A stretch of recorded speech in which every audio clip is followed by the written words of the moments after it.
Honorable members, I'm not able to spot the whip, but I can see the seat on majority leader is occupied. So can you confirm if you have quorum?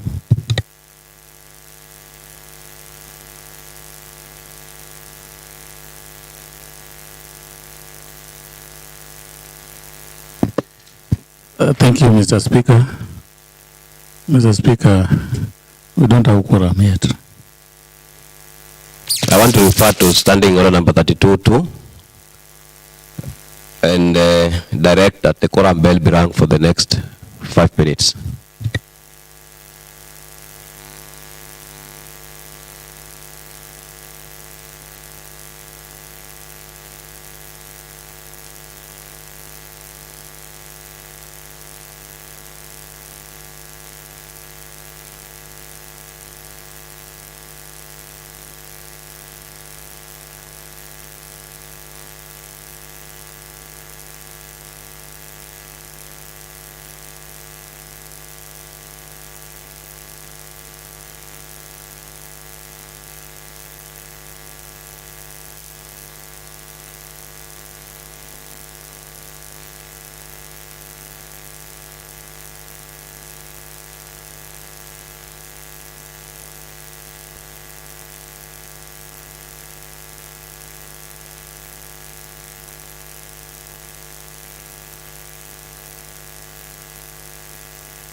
Kindly confirm if you have quorum.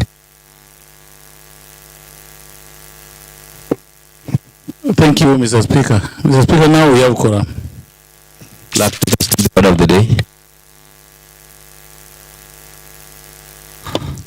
Third Assembly, second session. Order paper number 119 of today, Wednesday, 18th October 2023 at 2:30 p.m. Order number 1, administration of oath. Next order. Order number 2, communication from the chair. Next order. Order number 3, messages. Next order. Order number 4, petitions. Next order. Order number 5, papers. Next order. Order number 6, notices of motion. Next order. Order number 7, statements.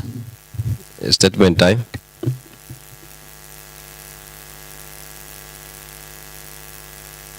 Next order. Commencement of business.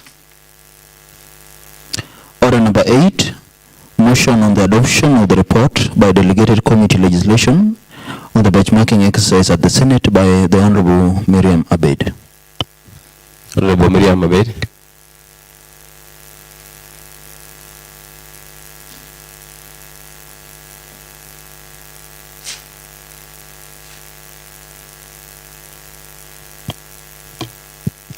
Thank you, Mr. Speaker, and honorable members. The Select Committee on Delegated County Legislation is established under Standing Orders number 192, among other functions, considered in respect of any statutory instruments, whether it be A, is in accord with the provision of the Constitution, that act pursuant to which it is made, or other relevant written laws. 2, infringes on fundamental rights and freedoms of the public. 3, contains a matter which in the opinion of the committee should more properly be dealt with in an act of the County Assembly. 4, contains imposition of taxes. 5, directly or indirectly bars the jurisdiction of the courts.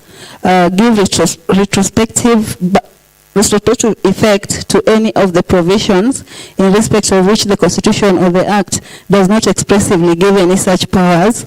Involves expenditure from the County Revenue Fund or other public revenues.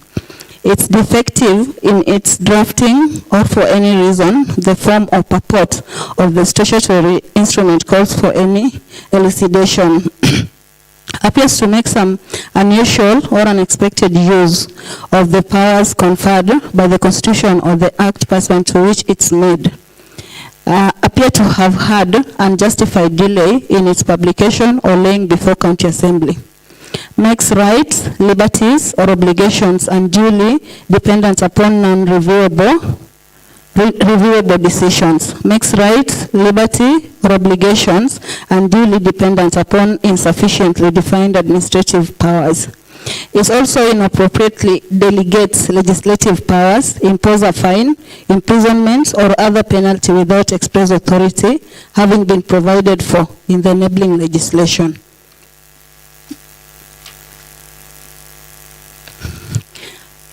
It's important to understand the clarification of a statutory instrument pursuant to Standing Orders 192.5, which states the follows. Statutory instruments means any rule, order, regulation, direction, form, tariff of cost or fees, letters, patents, commission, warrant, proclamation, by law, resolution, guideline, or other instrument issued, made or established in the execution of a power conferred by or under an act of the County Assembly, under which the statutory instrument or subsidiary legislation is expressly authorized to be issued. Mr. Speaker, in our committee membership, the committee compromises of Chair Honorable Miriam Abed, myself, Mheshimiwa Peter Obaso, Honorable Moses Uchele, Honorable George Abaja, Honorable Henrietta Bodo, Honorable James Omolo, Honorable Samuel Dede, Honorable Miki Ochieng, Honorable Regina Kizito. It also includes the Secretariat, Pastor David as a Senior Committee Clerk, Ms. Brenda Chasi, Committee Clerk Assistant, Ms. Jacqueline Otieno, Hansard Reporter, Mr. Zachary Nyalalo, Sergeant at Arm, Mr. Frederick Owido, our ICT Officer. Mr. Speaker and honorable members, the background of the delegated county legislation is in pursuit of its mandate. The committee is to perform its functions with utmost knowledge, legality, and diligence pursuant to the provisions of the Standing Orders and the County Government Act. In order to perform its mandate, the committee should be acquainted with the best practices as required. The liaison committee in its sitting scheduled the committee on delegated county legislation to retreat for its planned activity between 17th September and 2022 September. That would be this year. Therefore, in pursuant of this, the committee, in accordance with its work plan for financial year 2023-2024, liaison committee schedule and it's sitting on Monday, 31st August 2023.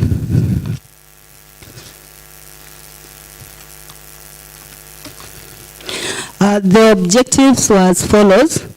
To acquire the best practice from Senate, being that they had been in existence for long and more experience, to strengthen its mandate. The specific objectives were to find out the regulations that the committee had received, to find out the milestone the committee had achieved, and the bottlenecks the committee had faced, to find out the methods the committee employs to ensure the regulations are implemented, the mechanism the committee puts in place to curb the bottlenecks and possible solutions and way forward for effective committee.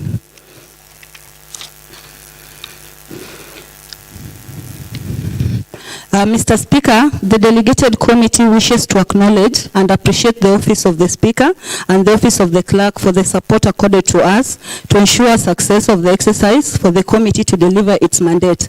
The committee also recognizes the effort, commitment, and passion the members demonstrated in the exercise. The committee wishes to recognize the following officers in person who attended to them from the date of arrival in Nairobi: Ms. Eunice Waluke, Mr. Kevin Munene from the liaison office in the Senate, and Mike from the Public Relations Office.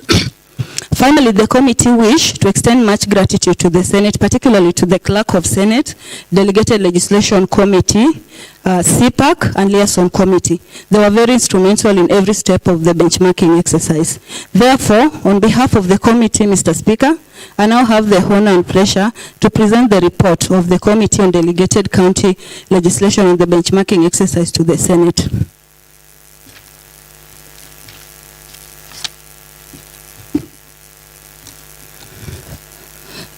Mr. Speaker, the Senate County Public Accounts Committee compromises of Senator Moses Kajwang as the chair, Senator Samson Cherekai, vice chair, Senator Edwin Sifuna, member, Senator Fatuma Dulo, member, Senator Okiya Mtata, member, Senator Richard Onyonka, member, Senator Mariam Omar, member, Senator John Matthew, member, and Senator Gataya Mofaya, also a member.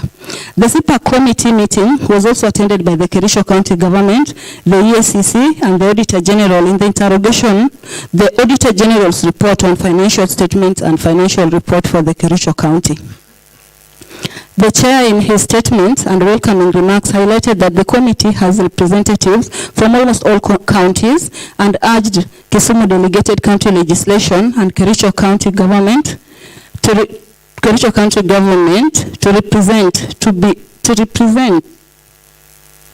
Kenya has got no boundaries, and therefore cross-boundary conflicts in Kericho Kisumu County border should be put to an end. The committee mandate is to oversight county government financial reports and financial statements, interrogate county governments on the Auditor General reports, study public audits, invite cabinet secretaries, permanent secretaries, or other ministry officials to the committee for questioning and report on their finding subsequent to a government budget audit. Mr. Speaker, our observation was the committee's observation from attending the process of interrogation by the CPAC to Kericho County government. Auditors' reports were all the committee members were up to task and had a clear understanding on what they were interrogating. The committee was thorough and keen on every detail and information provided by the representative in question. The committee members were in full attendance to the end. The committee was keen on recommendations and non-adherence to standards, appropriate advice and recommendation articulated to the governor and his representatives.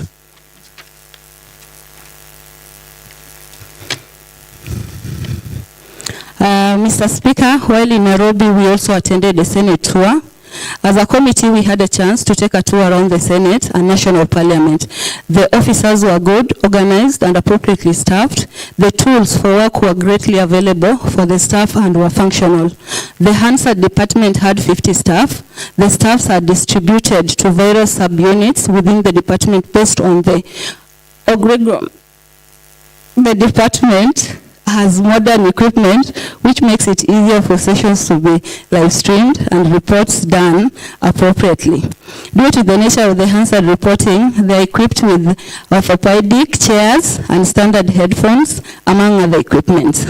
Media center, where all media houses are hosted and can freely operate and work from as they attend the committee sittings as well as plenaries.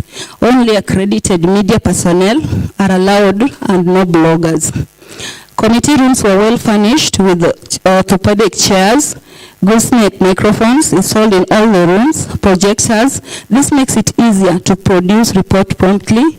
The library is well archived, and many other Senate officers are available at KICC, Ukulima House, Harambee Sacco House to accommodate all activities and members.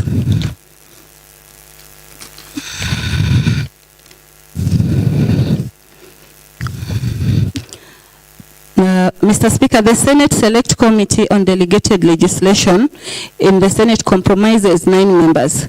Senator Mwendwa Gataya being the chairperson, Senator Mugatana Danson Boya, vice chair, Senator Maanzo Daniel Gitonga, member, Senator Gloria Orwabo, member, Senator Joyce Chepkoech Koril, member, Senator Rachel Julius Mugo, member, Senator Faki Mohamed Mwanyihaji, member, Senator Betty Butoli Montet, member, Senator Agnes Kivindu Mudama, member, and the secretariat includes Mr. Joseph Mwangi as the senior committee assistant, Ms. Rama Sheikh as the clerk assistant, Mr. Michael Ngugi, legal officer, Ms. Claire Kidumo, senior research officer, Ms. Judith Auko, Hansard officer, and Mr. Bernard Sika as the sergeant at arms. Committee overview. The Senate Committee on Delegated Legislation in sitting is a sessional committee. The Senate session starts in February until December. The Senate amended the standing order such that the committee would sit for half of the term of parliamentary, then be reconstituted. Delegated legislation is supposed to scrutinize legislation from the national government or devolved units. Delegated legislation committee is a very important committee, Mr. Speaker, since all acts of parliament which are made, they provide for cabinet secretary in charge to make regulations through the powers donated by the parliament. The regulations have to be laid before parliament for scrutiny before they are implemented. In some instances, before any regulation is put to effect, it must be published first in the Kenya Gazette.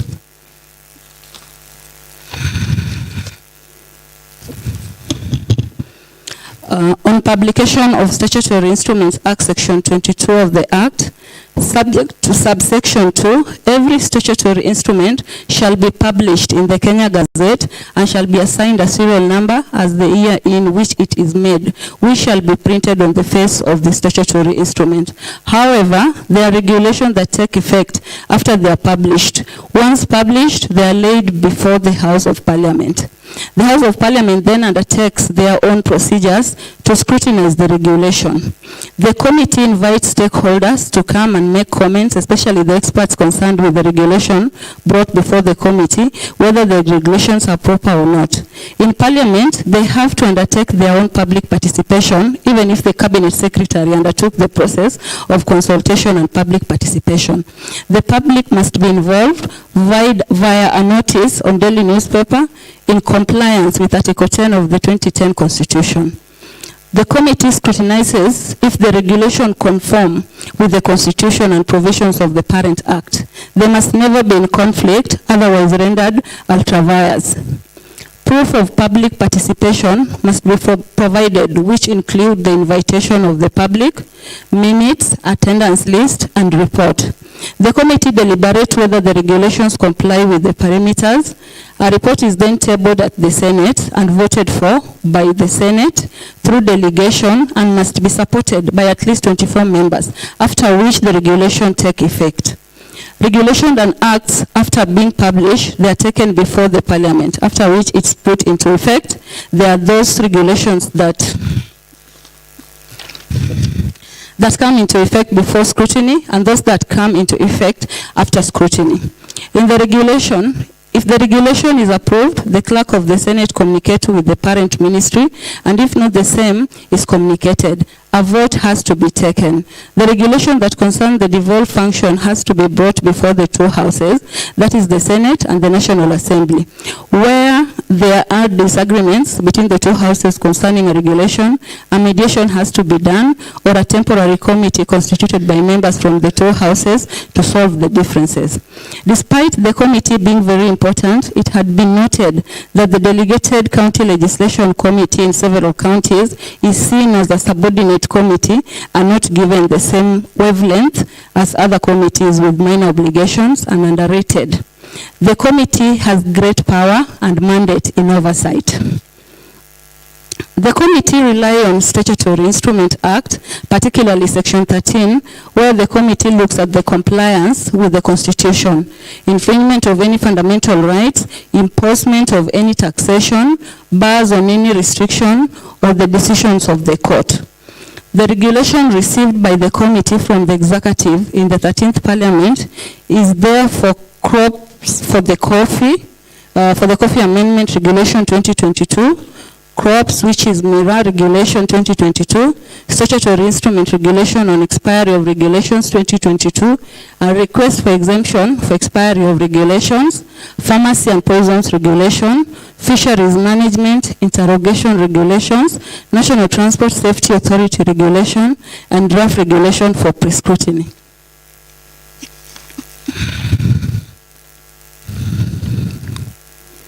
The committee has managed to scrutinize a number of the regulations which have come into effect.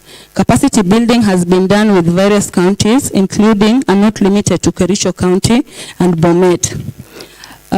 Some of the challenges and bottlenecks faced in the Senate delegated legislation committee is complexity of regulations, statutory instruments, that is handling regulations on different subject areas, concurrences of statutory instrument acts between the Senate and National Assembly.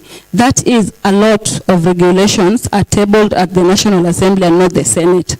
Inadequate public participation in regards to statutory instruments when it comes to scrutiny, and the committee is not able to ascertain whether it was adequately done, and the threshold for public participation has never been defined. Streamlining and engagement with many stakeholders with inadequate resources, therefore restraining the committee from meeting all the stakeholders. Mr. Speaker, these are some of the measures that have been put in place to curb the bottlenecks. Number one being Senate has lots of technical support to the complexity of the regulations. They had proposed amendment of Statutory Act to make it clear that all regulations to be laid before both the houses. Secondly, a proposal to republish County Statutory Instruments Act to standardize on how they are dealt with at a county level. For any public participation, the advertisement notice must be provided. Advertisement, attendance list, venue, minutes, and reports on the public participations.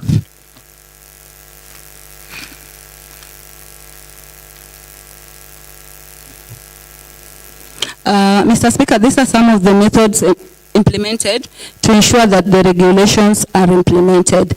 The committee is tasked to know that delegated county legislation is a very crucial committee and has great power to oversight the relevant departments. Members to be aware and understand the provisions of Statutory Instruments Act 2013. The committee to ensure and try to pass the County Instrument Act to help county operate, knowing that regulations limit is 10 years.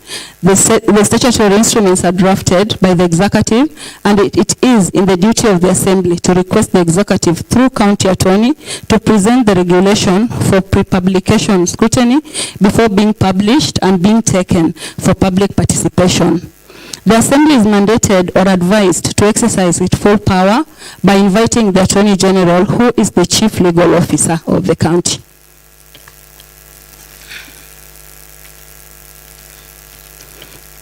Mr. Speaker and honorable members, these are some of the recommendations. The committee thus will recommend that the committee should have a legal officer attached to it to help in the technicalities and in interpretation of the regulation.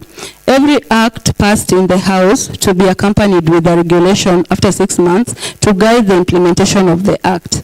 Any statutory instrument taken for public participation must be accompanied with the explanatory, memorandum, regulatory, and instrument statement, minutes of the public participation, the attendance list, the public contribution report as proof.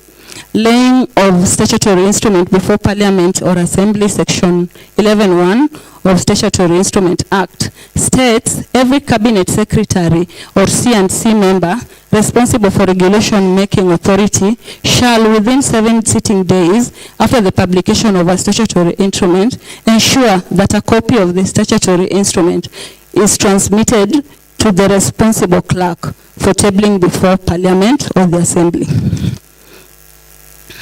Expiry of statutory instrument. Section 21(1) of Statutory Instrument Act states that Section 21, subject to subsection 3, a statutory instrument is by virtue of this section revoked on the day which is 10 years after the making of the statutory instrument, unless A, it's sooner repealed or expires, or regulation is made exempting it from expiry. The responsible Cabinet Secretary and C&C member may, in consultation with the committee, make a regulation under this Act, extending the operation of statutory rule that would otherwise be revoked by virtue of this section for a period as is specified in the regulation and not exceeding 12 months. Only one extension of the provision of the expiration of a statutory rule can be made under subsection 2.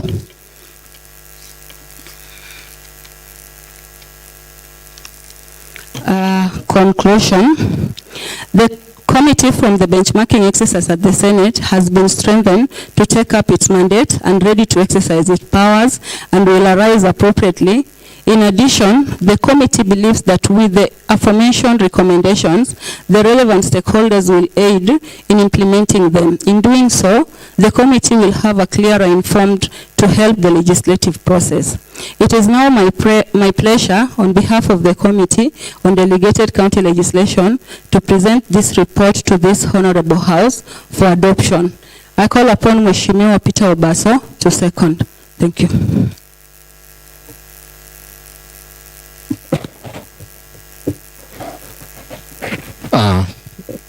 Thank you, Mr. Speaker.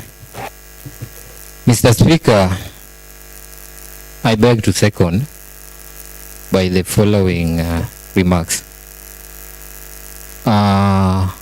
Mr. Speaker, from this visit, we learned a lot. And besides the good reception we received there, we learned so much about this committee. One of the things we learned is that every regulation, after 10 years of its enactment, should become obsolete and be created again.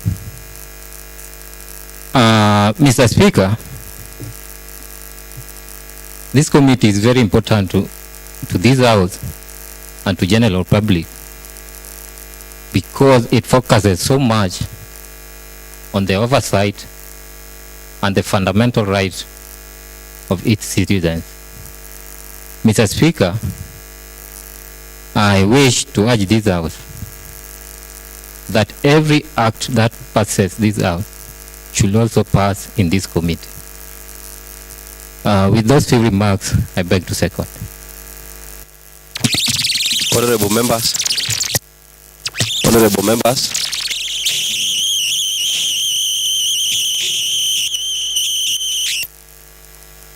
Honorable members, now that the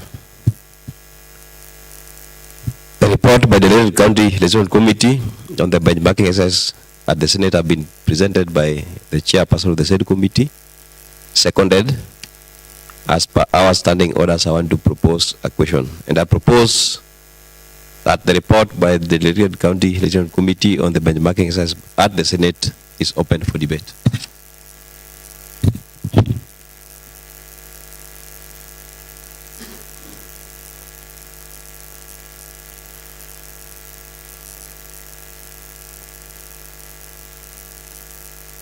Yes, Honorable Tom Nyaoke. Thank you, Mr. Speaker. Mr. Speaker, I want to give my gratitude to the chair on the report that she has read before us. And Mr. Speaker, even when she was going through this report, Mr. Speaker, we could feel, even some of us who are not there for that benchmarking, we could feel exactly what they might have felt in the benchmarking that they did at the Senate, Mr. Speaker. Mr. Speaker, just the same way they have put in their recommendations, Mr. Speaker, that this is really, I cannot say it's a bit of some legal, deals with a lot of legal issues. And I can see one of the recommendations they have given in number 1, that the committee should have a legal officer attached to it to help the committee understand the parameters of what is expected of them, Mr. Speaker. Mr. Speaker, this one I believe if it is done, it will make the committee to do quite much more than what they are able to do just now, Mr. Speaker. Mr. Speaker, I would also appreciate the fact that they did, because some of them we have had some casual talks on what they experienced when they visited the Senate, Mr. Speaker. And ideally it is something positive that they had to make that benchmarking. I would only also appreciate them, and maybe next time more of these benchmarkings should be put so that they also continue learning, and as they learn, we also learn from them back here at home. Thank you, Mr. Speaker. I stand to support. Honorable Calvin Ral. Thank you, Mr. Speaker. I'm glad to see you around.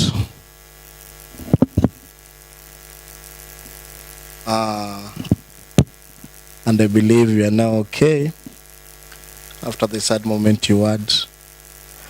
Mr. Speaker, before I even contribute, I will always want it to be a norm under your watch, so that anytime mothers are on official duty, Mr. Speaker, it becomes knowledge of the House, so that we don't just rise up and seek for clarification in terms of quorum, Mr. Speaker. Last time when you were not around, I stood on the same and was not informed properly. So sometimes if somebody was to visit us today and may wonder maybe some of these things, and as a member who understands standing order, it will always be in order if we are allowed to use part of the standing order to raise issues of quorum if need be. So that's an area I know you'll take time to consider. Mr. Speaker, I want to say that you have done a good work to allow through the service board and under your leadership for these members of this house and especially the delegated committee to have an opportunity to visit one of the organ or arm of government that is mandated to take care of the county's issues, and that is the Senate.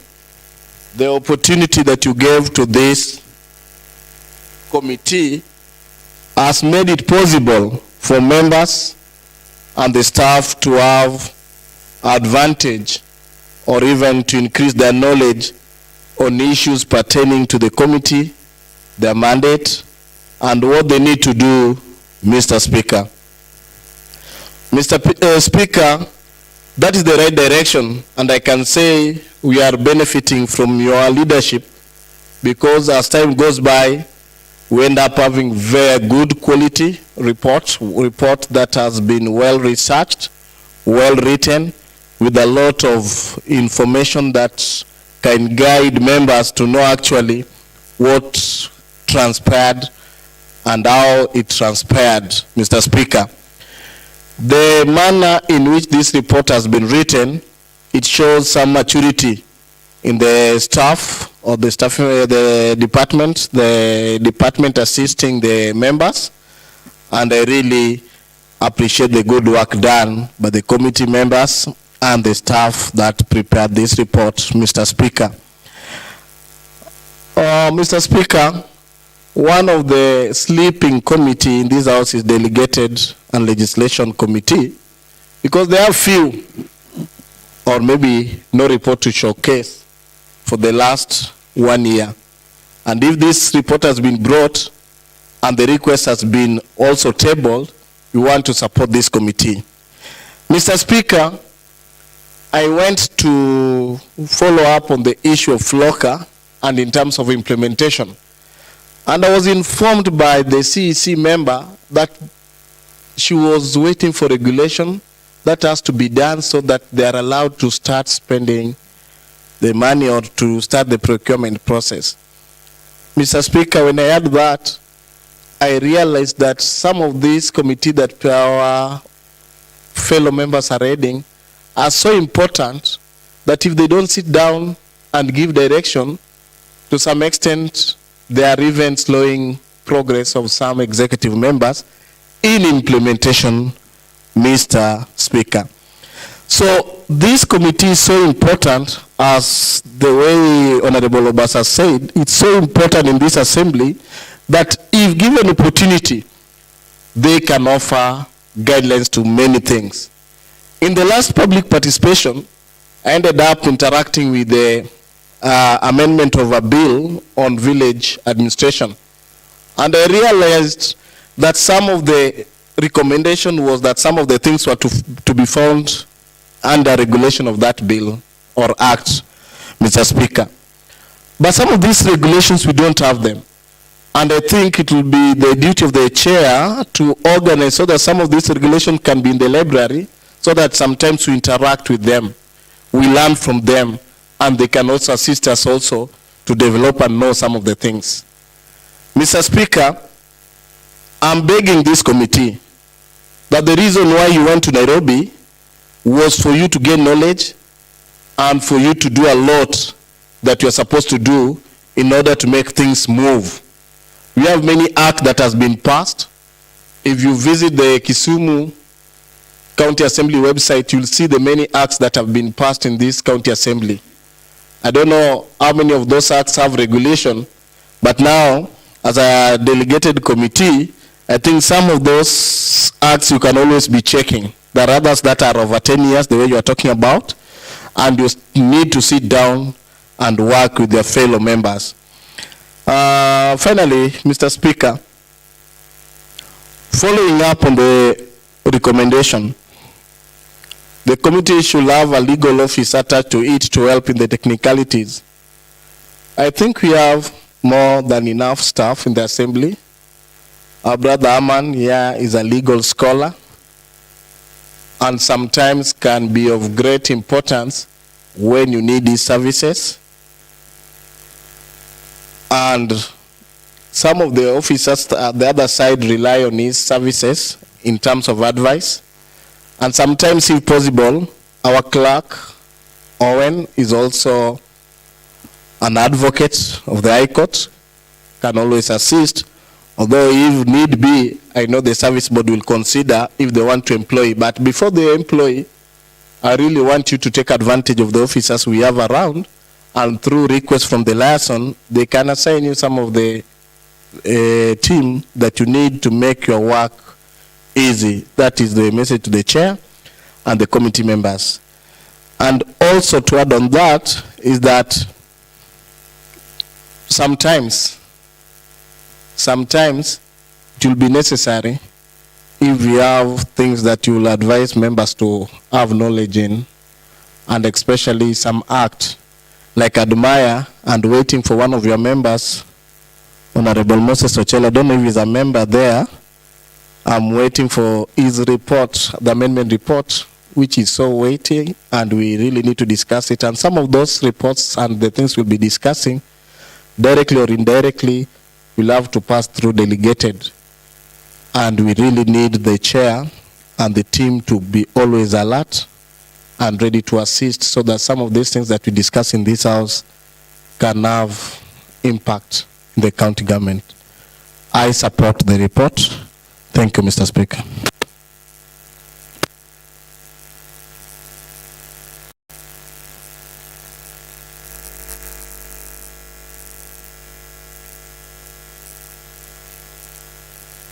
Yes, Honorable Benny Pete.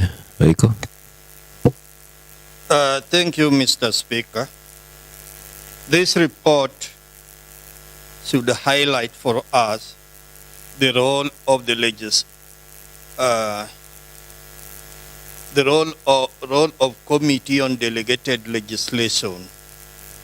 And Mr. Speaker, I'm getting this picture from this report. When this assembly passes an act, when a bill is brought for this assembly, the bill becomes an act. There is the regulation for implementation of the act. Mr. Speaker, this report is not numbered, so making reference becomes a bit difficult. The chair should note that the pages should be numbered for each reference. But Mr. Speaker, the second last page where the chair has signed, the second last page where the chair has signed, we are told every act passed in the House to be accompanied with a resolution after 6 months to guide the implementation of the act. That means once an act has been passed in this assembly, within 6 months, a regulation should follow to enable the act be implemented. Mr. Speaker, that is very good knowledge that we are learning from this report and should not be taken for granted, Mr. Speaker. Mr. Speaker, we also need to know, when we also go, the regulations received by the committee from the executive in the 13th Parliament. These were regulations received. It should have been explained. These regulations, were they committed to the Committee of Delegated Legislation, or they were handled by the parent committee? Like Crops Coffee General Amendment Regulations 2022, was this handled by the Agriculture Committee, or it was handled by the Delegated Committee? Because those are some of the matters that we need to know in the report. Draft National Transport Safety Authority Regulation, when this regulation went to Parliament, was it handled by the Roads Committee or the Delegated Committee? And Mr. Speaker, this report is a good one, because it is an eye-opener for us to know what is going on. And also, they met the PIC-PAC, there it is a PAC committee, Public Accounts Committee, because PIC is investment. They are separated there. The delegated committee also met PAC committee, and they were, at that time they were handling the accounts of Kericho County.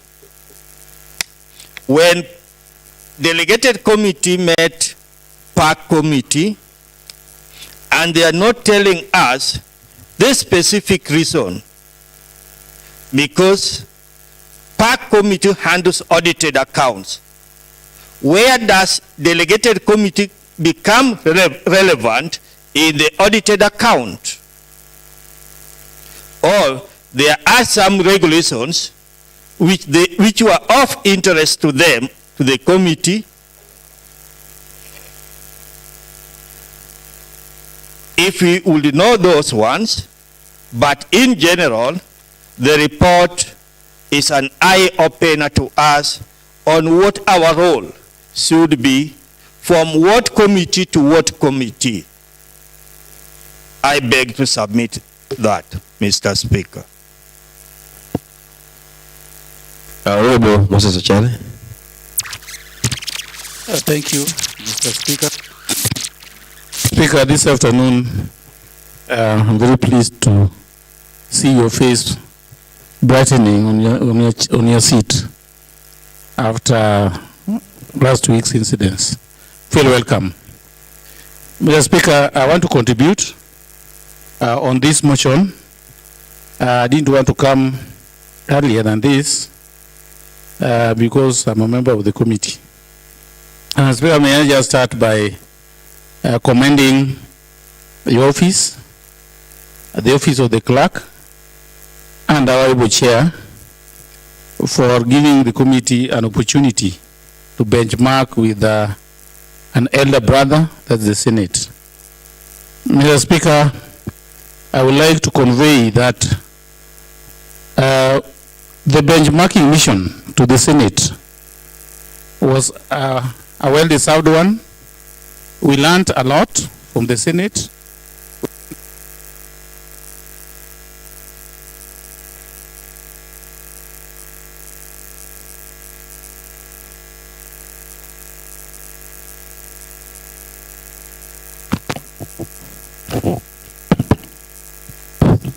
We learned a lot on the aspect of hospitality and the general committee mandate. And Mr. Speaker, I would like to say in summary that what we gained in the Senate on the benchmarking mission is even much better than what we gained in the training which we conducted late last year. Mr. Speaker, a number of things are contained within the report, and most of the things have been highlighted by the members who contributed earlier. Mr. Speaker, it is great today that my brother, Honorable Terry Loraro, today has been fluently positive to a report presented by the chair delegated. I wish he was here to receive this applause, because he is always but this on this report, the bats were reduced, and I think that shows that the committee did a good job. Mr. Speaker, I've just had my very able brother, Honorable Iko Pete, kind of asking the committee why they proceeded to attend a meeting being conducted by the PAC committee. Mr. Speaker, the Assembly wrote requesting a date to benchmark with the Senate. If a visitor comes to your home, Mr. Speaker, it is upon you now to arrange all the activities that you intend your guests to visit, to see, or to share with. So there was a working program drawn by the Senate, and us as members of delegated county legislation from Kisumu County, Mr. Speaker, we were bound by that program. And therefore, on our first assignment, we found ourselves in that park committee. And as we are being members of the county assembly and attending such kind of meeting hosted by serious Kenyans like Honorable Moses Kajwang, I think we gained a lot on how to conduct interviews, more so when the executive have been invited. Mr. Speaker, our roles as members of the delegated county legislation are not just restricted to that committee mandate, but we as members, we are free to learn any aspect of legislation, whether park, whether roads, whether ECD, whether education, because the same knowledge received there are the knowledge we come back with to help in other committees in which we are members, Mr. Speaker. And therefore, I find the program by the Senate on that visit to be very much in order. Mr. Speaker, in Kisumu County, it is the only county where a number of acts have been enacted. A number of bills have been passed and enacted by the governor, Mr. Speaker, but the executive do not bother. Mr. Speaker, I don't know how they operationalize them. And there was a time I was engaging a member of the executive, and they told me that the only way they do, they draft policies, and these policies are approved by the cabinet. So they rely mostly on operationalizing the acts by way of policy, but not by bringing regulations to this House, Mr. Speaker. And Mr. Speaker, the most sensitive part of an act of this assembly is a regulation. Going by the Statutory Regulations Act 2013, Mr. Speaker, because when a regulation is brought to this House, members will scrutinize, see how it will affect or impact to the general public, and in a way of public participation, Mr. Speaker, we can also get the views from the public. Unlike when an act is operationalized by way of policy, which is just known and confined by the executive themselves, Mr. Speaker. So I'm beseeching this House that whichever way you can guide the executive to bring forth these regulations, because as we speak, Mr. Speaker, we were informed way far in January that there are about 16 regulations which are ready for tabling before this House, Mr. Speaker. We even invited the county attorney. Mr. Speaker, in a number of occasions he was invited, reminded, he didn't come, he wrote a response. We invited the county secretary because the attorney could not come, Mr. Speaker, but in vain. The county secretary wrote a request that the date be postponed. So I don't know to what extent can this committee compel the executive to bring forth these regulations. I heard Honorable Raro say that this committee is a dormant one. Mr. Speaker, delegated county legislation cannot be as active as expected when the regulations from the executive are not flowing. And this committee should be the most active because I think in the record of all the county assemblies, the Kisumu County Assembly has produced most bills. And if at least every bill comes with a regulation, Mr. Speaker, then I think this committee could have been the busiest. And therefore, as a member of the committee, I don't share the blame, I don't accept the blame, because we are waiting for the task to be tabled before us. Otherwise, Mr. Speaker, I may not forget to commend a team of secretariat which accompanied the committee to the Senate, headed by Clerk David, Pastor, and the two ladies. I think you've done a good job, and you are indeed up to the task. The only area which I may request, or I would like to emphasize on, is the area of adding more staff, at least one, more so a staff which has legal background, because most of these acts and regulations are in legal journals. So if at least we have a legal expert, somebody who has a legal background, to be attached to the committee to work hand in hand with the already existing staff, There are things, Mr. Speaker, when the work will be flowing, it will be flowing smoothly in accordance with the laid down laws of the land. Otherwise, thank you so much, Mr. Speaker.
Yes, Honorable Odai.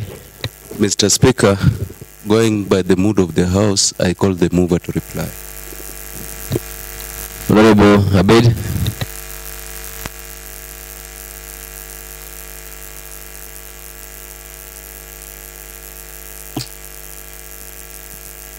Thank you, Mr. Speaker. I'll reply to Mheshimiwa from Kabonyo Kanyagola, I've forgotten your name, sorry, that the regulation, or rather the statutory regulations were brought to the delegated legislation committee. All of them, both transport, MIRA, that I think falls under agriculture. They were all taken to delegated legislation. Thank you.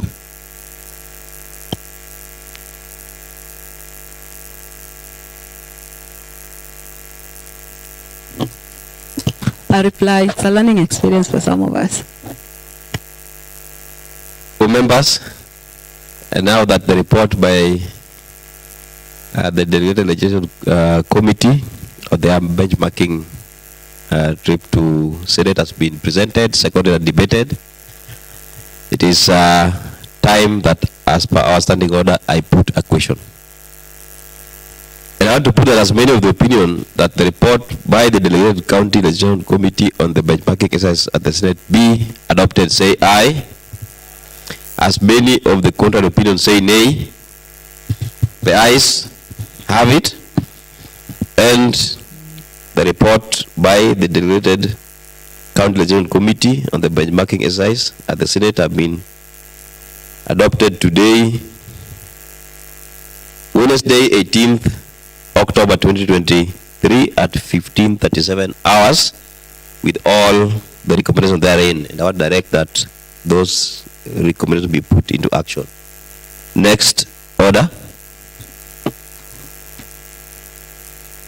Thank you, Mr. Speaker, and all members. There's no any other business to be transacted in the order paper. Honorable members, there being no any other business to transact, the House stands adjourned until tomorrow, Thursday, the 19th of October 2023 at 2:30 p.m.